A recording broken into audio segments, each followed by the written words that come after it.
If you want cheap, reliable thumbsticks and controller skins, head to faithfulgrips.com and use the code TESTAMENT for 10% off. I'm going to have a video on the channel. First, I got to check, is my mic on? My mic is on this time because I recorded this video and yeah, my mic was off and it was very interesting while editing. Why is there no sound? But anyway, I'm going to be showing you 2 starter teams you could use in FIFA 22. Last video, I said it was going to be, oh yeah, my final FIFA 21 video. It is. I'm on FIFA 21, but I'm not playing it or doing any menu stuff. I'm literally just building teams because I don't have any like PC or anything I can show. But obviously, I can tell you the ratings in person. And I think there's a player that's not on FIFA 21, but he's on FIFA 22, and he looks really, really good. He's in one of the start teams, so he's also on the thumbnail as well. But into the team then. This is the first one. Simple goalkeeper. Didn't get a downgrade this year as well, which is nice. And then we move on to this guy, Mazraoui. He got an 80 rated card this year, which is very, very nice. I think his pace stayed the same, or like -1, because fullback for some reason this year are kind of slow, which is a bit annoying. Then this one, his name's actually Timber. You might have heard of him. He's also on the thumbnail. So yeah, I think he's got like 81 pace, something like that. But yeah, he looks like really, really like decent in my opinion. Should be like a pretty like decent player in my opinion. Yeah, he has 83 pace, 75 defending, 79 physical, which like in my opinion I think is like pretty good. Which should be like really, really good. Yeah, Mazraoui, he got 80 rated this year, which is very, very cool. And then yeah, onto this side, Vertonghen. He got a downgrade, but it was in my opinion really, I think it's more of an upgrade to be honest, because they give him 76 pace, which is like, that's crazy. Because, well, yeah, how old is he? Yeah, he's an old guy. He's like the same age as Messi, so he's like 34, right? And they've given him like a massive pace upgrade. You also could go for something like, if you also wanted, because Wendell, he signed for Porto this summer with, and then you could have Pepe, because Pepe has like 80 pace this year, which is like crazy.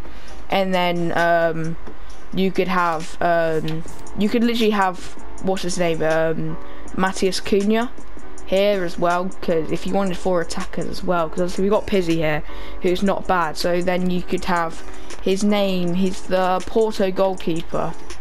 It's like something like Marchessin? Yeah, this guy. Who didn't get a downgrade this year either, I don't think. No, wait, no, he did. He got a -1, but I mean, it's a goalkeeper, do you know what I mean? Like, no one really cares. So, well, yeah, Pizzi, he's got an 81 rated this year. And doesn't look too terrible. The pool perfect links to our striker, who we'll talk about in a minute, because he has a striker card this year, Correa. And then we've got Gravenberch as well, who got a 78 this year, and he looks really, really good, and he's 6'3" as well. So bit of a cheap bullet in the midfield for the start of the game, first week or so. But Anthony, who has like an insane card this year, has 5-star, 4-stars, got 5-star skills, 4-star weak foot, and well, yeah, he looks really, really good. I've got +1. So obviously, yeah, this perfect link. We've got Carrasco, who's a bit slower this year, 86 pace, something like that.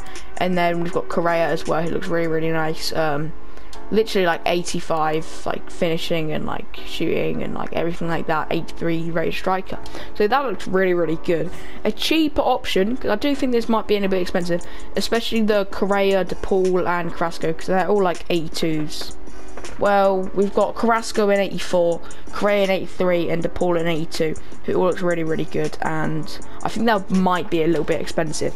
So a cheap option, and if they're actually good in the game, this Ghanaian bit up here could be like really, really good. Obviously, it's always been like quite good, like last year and this year, and FIFA 19 it was okay as well. So then we've got Achapong, who's really, really rapid, and Boateng, who's also quite rapid. Won't be like first week of the game, first couple days, like pretty like solid player just while you grind out, especially during the early access, which literally comes out in 2 days, which I'm really, really excited for. And then Kudus, he got a -1 pace, but he's 77 rated, and his dribbling is really, really nice. It's nice stamina, cheap bit of strength as well in there, nice shot power. Will be like a decent cam or wide player. But obviously this team, you could literally play this in game, and the other one you could play like a 4-3-1-2 again, or you could just use like Matheus Cunha instead of whatever his bloody name is. But who bought next? So obviously Gravenberch we talked about. Sangari, he got a plus something. Let me figure this one out. +4, I think. I don't think these ratings are exact, but I think he's like a 76, 77, something like that, because he had a good season, and himself I moved to PS3 from the, I think he played for Toulouse last season. And then we've got Fofana as well. He looks like a solid centre mid on the first couple of days of the game. You can use any right back here. I've chosen a tower if he doesn't get like a position move or something like that. But yeah, and especially if he keeps his pace as well, because EA seems to love him and he's actually not that bad in real life.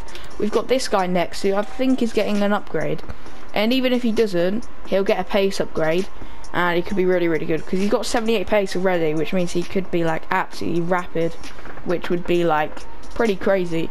And then obviously we've got Benitez and goal just for the strong link, not really that important. So yeah, Peze, I think he's getting an upgrade this year, like a +5 plus, like, I think he's a gold card this year, and I know that he's a centre back. So obviously the fullback, centre back, you can't do that this year, which some people will be happy, some people will be sad, but I'm happy because I didn't like it, even though I used it myself sometimes. But yeah, everyone's on full cam on this team, and he could be really good, because he's got 77 pace already, getting moved to a centre back, which is like crazy. He could be really good. And Van Aanholt, I think it's going to be really cheap, because even though it says Prem tax, you could say, but no, he's moved himself to Galatasaray. So that could be really good, and he could be really cheap, especially if he doesn't, because I know that he's a bit older, isn't he? Yeah, he's like 30 now, but like, especially like, I don't know what I'm really trying to say here, but yeah, he could be like really decent, and I think this team will be kind of be cheaper than the other, definitely will be cheaper than the other one, especially if like the Eredivisie lads aren't that expensive, and because especially these two players up front, they could like, absolutely rip if they're like rapid. Another option you could do is there is an English player who got an upgrade this year, and from the Eredivisie, the right mid, I forgot what his name is exactly, so I can't really type it in, but let me try and find him. Yeah, this guy, he got 91 pace this year, which is like crazy, like really nice boost, so could be like absolutely mental this year, which is like really cool. But anyway lads, that's the end of the video. Tell me if you enjoyed it, tell me if you're gonna use this team, and come back at another days if you built this team, and tell me how good it was. But for now guys, I'll see you in the next one. Peace.